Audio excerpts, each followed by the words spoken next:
And on this episode of How Down Bad is Down Bad, we are exploring what quarantine has done to anime lovers worldwide.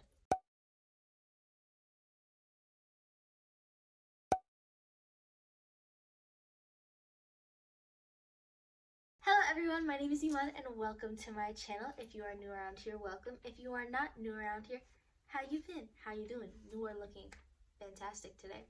So, as you can tell by the title, today we will be discussing self-insert anime. Now, as a former reader of YN fanfiction, I am quite familiar with self-insert media, specifically self-insert fanfiction, as well as anime games and choose your own adventure books. But I didn't know that self-insert anime was a thing until I accidentally found it on Crunchyroll like a week ago, and honestly, I just thought, let's try it out. What's the worst that could happen? I did not know what I was in for. So I'm here to share my findings about self-insert anime with all of you. I hope you are prepared because this is about to be a lot. So on Crunchyroll specifically, I was able to find two different self-insert anime. We have Roommate and Makuradanshi. They're both 12 episode each, 4-minute shows, so you can finish them pretty quickly. Whether you would want to though, that is a different question. So let's start off with Roommates. Now, Roommates is from the same studio that did One Room, which is a similar storyline, but reversed. That one was geared to a male audience, and you had female characters. In this one, we have a female audience, and we are surrounded by male characters. And since this is a self-insert anime, whenever I'm talking about the anime and using the terms us, we, or I'm talking about us as the protagonist of the show. Now, in Roommates, we are the new manager of this house where 3 boys live. We have our super adorable sweet type, Aoi, who is very similar to Nagisa from Free, if any of you guys have seen Free. Honestly, I actually thought that was who his voice actor was, but it was actually Tanjiro from Demon Slayer, so if you like that voice actor, you can check this out. But yeah, so we have our adorable, sweet, caring type, Aoi. We have my personal favorite, shy, athletic type, Takumi. Think like Kyo from Fruits Basket. Very similar vibe. And then we have the mean, intellectual, tsundere type, Shinya. Shinya is very much a mixture of Kyoya from Ouran High School Host Club and Kyoya from Wolf Girl and Black Prince. I did not like Shinya for many reasons. You will see. So yes, and it is a slice of life anime that follows us and our lives with these 3 boys in the house that we are managing. And the plot line of this story is essentially all of the boys are going to fall in love with us and we are going to have to pick one. Spoiler alert, we don't ever pick one, which was really annoying because I personally would have chosen Takumi, but I did not get to make that choice. So it's fine, whatever. I'm not bitter about it at all. So now that you know the premise of this anime, let me get into the anime itself and my many issues with it. First of all, this is a self-insert anime. So the way it's shot, it's supposed to be like what we see through our eyes. So presumably the protagonist is short, which works in this case, but you can tell because at one point in the anime, Takumi opens the door and we're looking at him and the shot pans up so we can see his face because we're just that short. So we are viewing everything that's happening through our eyes. Now, if this is our eyes, it is shot so weird because there will be one moment where we're overhead and we're basically watching one of the boys lying down on the couch while another one's talking, and then immediately after it zooms into the other one who's talking's face. A conversation wouldn't happen like that unless we, the protagonists, have some sort of supernatural powers that I just wasn't aware of and are teleporting to these different scenes. That wouldn't happen. And since no supernatural powers were mentioned in the description of the show, I'm just assuming this is just weird angles.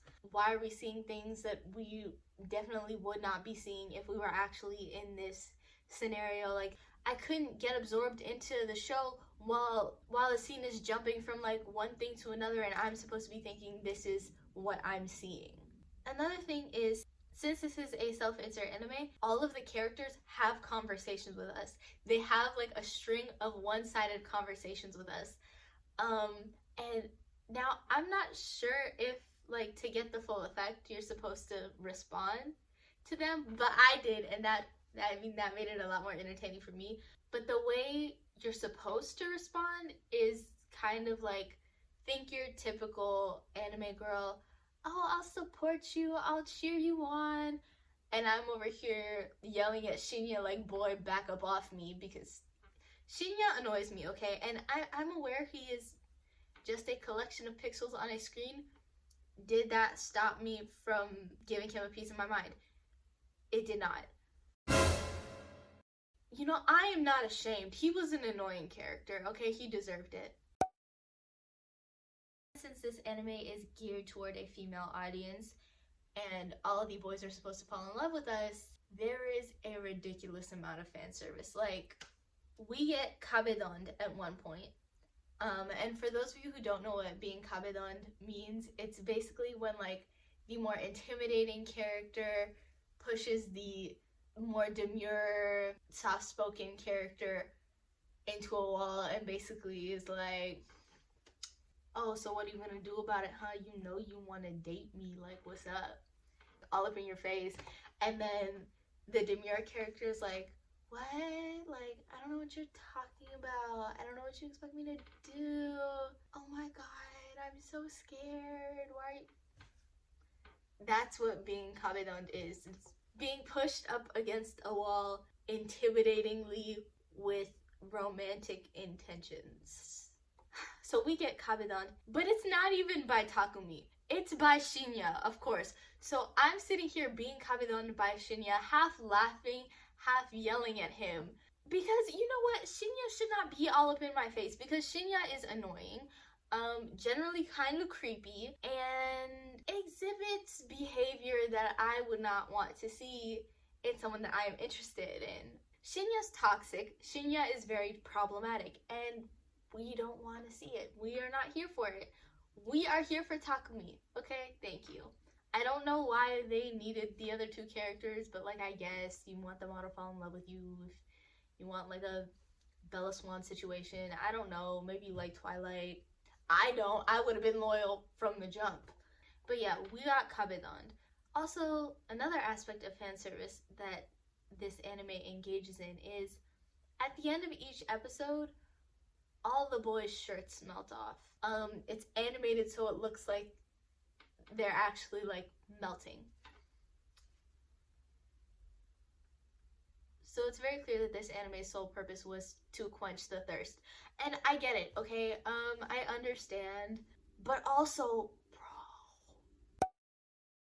Honestly, I'm still kind of caught up on the fact that I couldn't choose Takumi, so I really think this would be a lot better as an anime game where you could actually choose who you'd end up with. I'm not gonna lie, especially for me, since I talked back to the characters, it was pretty entertaining. As an anime in general, I'd probably give it like a 5. Like, I wouldn't look for it, but like if it was on, I would watch it. And for this specific type of anime, I'd give it a 6.5. Yeah, I think for a short 4-minute series, it's alright, you know. I mean, it's not great, but it's okay. Now, Makuro Danshi is a completely different story from Roommate, because while it is geared to a female audience and there are only male characters in this show, their purpose is not to all fall in love with you. They're just dudes in scenarios in which you fall asleep. It's really PG. Makuro Danshi is filled with these cute little 4-minute mini episodes, which are scenarios that help you fall asleep. And they're actually really cute. I really enjoyed them. I actually found myself falling asleep to quite a few of the episodes. They were really entertaining and actually like really calming most of the time. So yeah, these episodes, like, they really serve their purpose. Except for episode 7. In this particular anime, each episode is a different boy except for episode 12, because that's the same boy as episode 1. You get a different boy in a different scenario in which you are falling asleep in that scenario. So episode 1 is you've just come home Episode 2 is you were out drinking with your coworkers. And my personal favorite, episode 11, you are at a food stall and you're falling asleep at the food stall. Now, I enjoyed this anime significantly more than Roommate. It's just, the episodes are really sweet and cute and very easy to follow. And since they're all like periodical style, you don't need to like really pay attention to like what's going on in the previous episode to know what's gonna happen or to be caught up for what's gonna happen in the next episode because they're little self-contained scenarios. So now that you know what the show is about, let's talk about the show itself. While I enjoyed it, I'm gonna be honest, the animators were lazy in this show. Like 100%, they were doing the bare minimum because, mind you, this is a 4-minute show, right? An entire minute out of that 4 minutes is the opening theme song.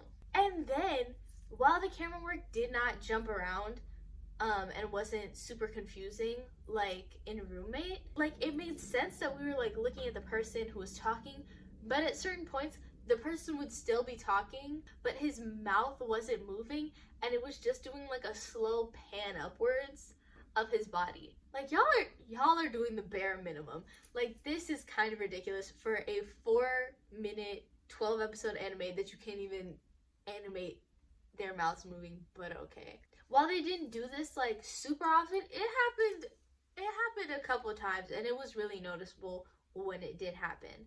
But when they jumped from what the viewer, we would see, to a different scene, they made it very clear that it was like a flashback that we were looking at. So it made sense when the angles jumped, unlike in Roommate.